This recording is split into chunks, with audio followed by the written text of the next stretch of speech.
British hit parade began. The 1000th #1 single has just been announced. Elvis Presley has proved himself once again to be king of the charts, but he's also broken another record, reaching #1 with the lowest ever sales. Here's our arts correspondent, David Silito. So the king of rock and roll's done it. The 1000th UK #1, Elvis. And one night. One night with you. One Night is not only the 1000th #1, it's Elvis's 20th, and music writer John Kutner owns them all, along with every other song to have made the top 20 in the last 52 years, including the first ever #1. Joe Stafford should be the next one. Al Martino, there it is, Here in My Heart.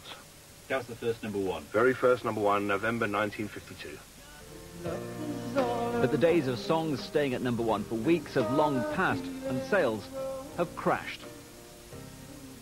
Songs like YMCA, things like You're the One That I Want, Rivers of Babylon, they were selling millions, thousands a week, and eventually went on to sell millions, and there's very few doing it these days. In the past, an average #1 had to sell around 133,000 singles to reach the top spot. But the figures have been plummeting. Around 22,000 is all you need to sell to hit #1 in today's market.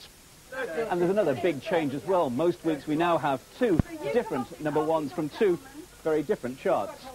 10 years ago, vinyl sales were overtaken by CDs, and in the last month, sales in the download chart have outstripped sales in shops. Younger people obviously buying Downloading. music like Gwen Stefani, they're downloading it. Everyone's got an iPod these days, or an MP3 player. Yeah. And everyone's connected to the internet. It's there, it's accessible, people can go and get. So John is just one of 0.03% of the population to own a copy of One Night, the lowest selling #1 since records began. David Silito, BBC News.